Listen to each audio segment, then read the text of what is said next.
Karena banyak yang tanya tentang syarat, kemudian juga fasilitas, dan juga tahapan proses untuk dapat beasiswa LPDP BIB atau bahkan internal dari Universitas Islam Internasional Indonesia, video kali ini khusus buat kalian yang mau kuliah S2 ataupun cari beasiswa di tahun 2026. Hello guys, welcome back to my channel. Balik lagi sama aku, Des Ataya, seorang awardi beasiswa internal Universitas Islam Internasional Indonesia batch kelima. Kali ini aku bakal bikin video yang kedua tentang lebih lanjut, karena video sebelumnya aku bikin di rumah dan sekarang alhamdulillah aku udah lulus dan juga sekarang udah menempuh 1 semester. Sebenarnya aku pengen bikin video ini beberapa pekan atau beberapa bulan lalu, cuma terlalu banyak tugas dan juga materi yang harus dipelajari, makanya aku baru sempat bikin sekarang setelah semua UASnya selesai. Nah, di video kali ini ada 3 bahasan umum yang aku pengen jelasin. Pertama tentang jenis beasiswanya dulu, BIB, LPDP, dan juga internal dari UI 3. Kemudian yang kedua bakal bahas tentang syarat, yaitu tentang surat rekomendasi, esai, kemudian juga sertifikasi bahasa. Dan yang ketiga tentang kategori beasiswa dari Universitas Islam Internasional Indonesia yang saat ini. Oke, di sini mungkin aku bakal jelasin yang pertama tentang BIB, LPDP, dan Universitas Islam Internasional Indonesia. Nah, yang pertama dulu nih, lebih khususnya kepada UI 3 atau Triple IU, ini adalah PTNBH, jadi bukan kampus swasta atau bukan kampus negeri, tapi bisa dibilang kayak PTNBH ini kampus mandiri ya, tapi tetap masih di bawah Kementerian Agama. Nah, ini ada 3 jalur pada umumnya yang biasanya orang-orang pada belajar di sini, ataupun 4, yang keempat mandiri. Nah, BIB pertama ini terlepas dari kritik atau apapun, tapi semoga ini juga bahan evaluasi. Nah, kalau BIB ini pertama dia jalur untuk dari ini ya, Kementerian Agama. Kalau LPDP kan Kementerian Keuangan. Nah, kekurangan di BIB ini pertama itu teman-temanku yang sekarang ini mendapatkan beasiswanya tuh agak terlambat, sangat terlambat mungkin dibilang kayak gitu. Kenapa? Karena sudah hampir 3 atau 4 bulan pertama ya, aku nggak tahu kabar terakhir gimana, teman-temanku yang BIB ini belum dapat beasiswanya sama sekali, dalam tanda kutip uang sakunya. Nah, kalau untuk UKT-nya pasti mereka dibayarin, cuma untuk kebutuhan tempat tinggal, makan, dan segala macam itu pastinya kesulitan ya kalau kita nggak punya uang tambahan gitu. Nah, kendalanya BIB itu begitu. Kalau yang LPDP itu temanku ada 1 atau 2 bulan pertama kuliah itu dia langsung dapat sekitar 35 juta kalau nggak salah ya. Jadi langsung di awal semester, dan itu 35 juta untuk keseluruhan semester gitu, kalau nggak salah ya gitu. Ini info yang aku dapat aja. Nah, kemudian kalau yang UI 3 ini adalah beasiswa internal, jadi kita daftar melewati website dan juga akun yang disediakan oleh kampus, dan kemudian kita tinggal mengikuti 3 tahap proses aja. Yang pertama proses administrasi ataupun dokumen, kemudian yang kedua wawancara, dan yang ketiga tinggal upload atau registrasi ulang letter of acceptance-nya atau LOA-nya gitu. Nah, tadi ada 3 jalur ya yang sudah aku bahas, BIB, LPDP, dan UI 3. Nah, sekarang untuk sesi kedua yaitu tentang persyaratan. Nah, untuk bahasa, kalau bahasa Inggris dan Arab ini bahas LPDP sama BIB dulu ya. Persyaratan bahasa, kalau LPDP itu lebih fokus ke bahasa Inggris gitu. Nah, kalau yang BIB bisa juga pakai yang bahasa Arab gitu. Tapi kalau misalnya mau daftar UI 3 tapi di jurusan Turos aja, nah yang khusus bahasa Arab mungkin bisa kalau yang BIB.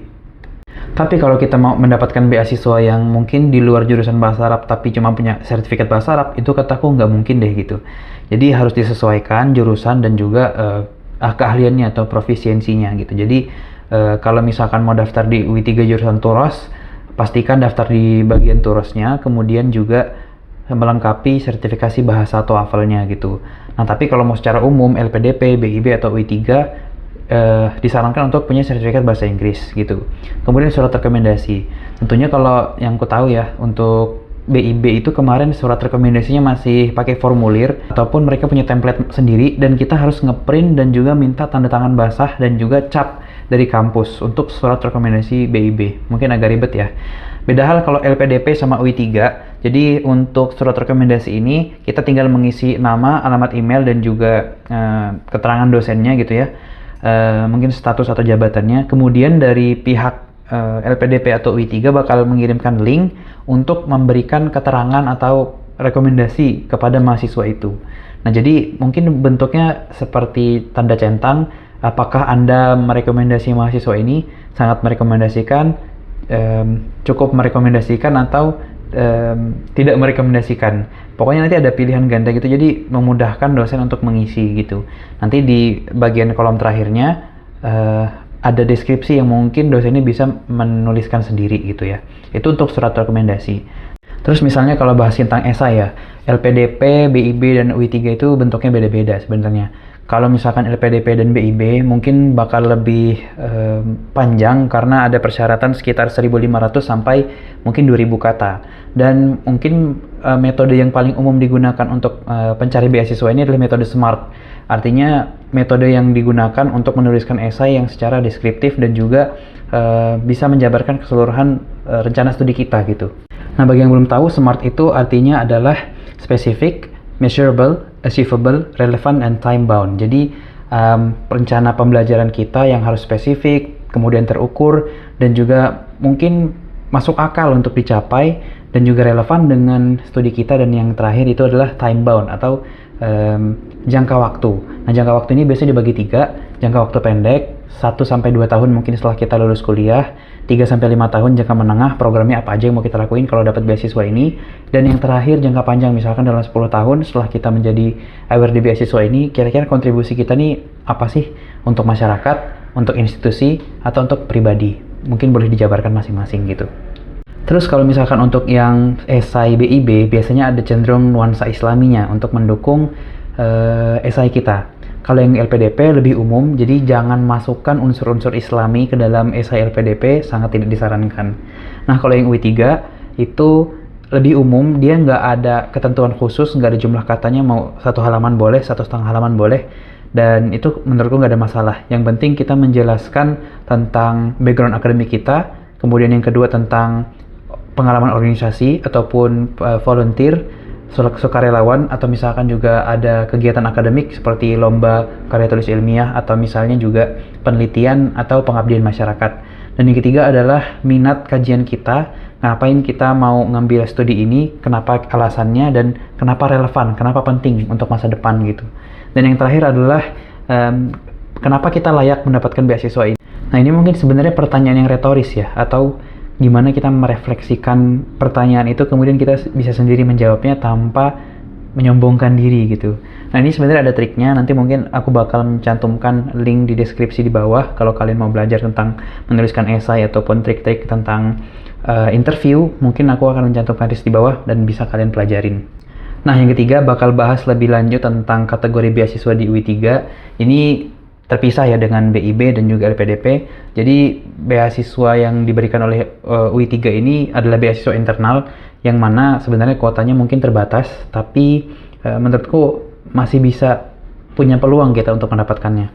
Ya, untuk beasiswa IIIU sendiri itu berbeda dengan beasiswa BIB dan LPDP, tapi menurutku juga sangat worth it ya. Pertama, beasiswa ini punya 4 kategori. Oke, untuk kategori yang pertama itu dia dapat full fasilitas. Yang pertama bebas UKT 25 juta, kemudian dapat uang saku sekitar 5 juta rupiah, dan uang tempat tinggal 1 juta, dan yang seperti kalian lihat ini asrama tempat aku tinggal, itu biayanya per bulan 1 juta rupiah. Udah ada fasilitas kamar, kemudian juga meja, kasur, lemari, dan ada pantry-nya atau dapur, ada WC-nya juga. Dan satu lorong ini ya, mungkin sekitar isinya cuma 15 orang, dan ada 2 sisi kanan dan kiri, berarti di sebelah sana juga ada 15 orang, dan ada 8 lantai asramanya. Kalau yang asrama laki-laki itu penuh, tapi kalau yang asrama perempuan itu masih banyak yang kosong. Jadi kesempatan untuk perempuan sebenarnya lebih terbuka ya untuk belajar S2 sebenarnya. Kemudian untuk buku, uang buku untuk kategori pertama ini 1 tahun ada 1 juta kalau nggak salah. Kalau tahun sebelumnya mungkin 5 juta gitu. Jadi ada sedikit penurunan ya. Kemudian kategori pertama dapat asuransi, kesehatan, dan juga dapat tiket pulang full. Jadi kalau misalkan tiket pulang ini cuma 1 kali pergi dan 1 kali pulang ya, artinya kedatangan pertama dan kedatangan terakhir, kepulangan terakhir gitu. Jadi bukan berarti kalau kita tengah semester mau pulang atau akhir semester mau pulang itu dibayarin kampus, enggak. Jadi mereka dapat reimburse tiket full. Nah, kalau yang kategori 2 itu dapat UKT full 25 juta, kemudian uang sakunya setengah dari yang kategori pertama yaitu 22.500.000, dan dia nggak dapat tempat tinggal, biaya tempat tinggal, nggak dapat uang buku, dan juga nggak dapat asuransi. Terus reimburse tiket pulang pergi itu dipotong 50% gitu ya. Nah, untuk kategori 3 itu cuma pembayaran full UKT 25 juta, nggak dapat uang saku. Dan kalau misalkan kategori keempat, yaitu UKT 50%, yaitu harus bayar 12 juta 500 gitu. Nah, kalau yang jalur satunya jalur mandiri, yaitu harus mengeluarkan kebutuhannya semua secara mandiri gitu ya. Nah, mungkin itu dulu guys untuk penjelasan terkait persiapan, kemudian juga persyaratan dan juga fasilitas yang diberikan kampus ataupun penyedia beasiswa bagi para awardee-nya. Nah, mungkin di video selanjutnya aku bakal ngajak kalian keliling untuk melihat fasilitas apa aja yang ada di UI 3, dari asrama, perpustakaan, masjid, hingga gedung-gedung belajarnya. Nanti aku akan bikin video di next time untuk memberikan gambaran terkait perubahan dan juga apa aja yang ada di kampus ini. Kalau kalian merasa terbantu dengan video ini, jangan lupa subscribe dan nyalakan loncengnya. Kemudian juga jangan lupa follow Instagram aku, @ayada_larsen. Dan kalau misalkan kalian masih punya pertanyaan, jangan sungkan untuk komen di video ini atau DM di Instagram, karena aku bakal menjawab pertanyaan-pertanyaan yang relate dengan kegelisahan kalian, dan aku juga cukup responsif. Dan sampai jumpa di konten selanjutnya. Terima kasih.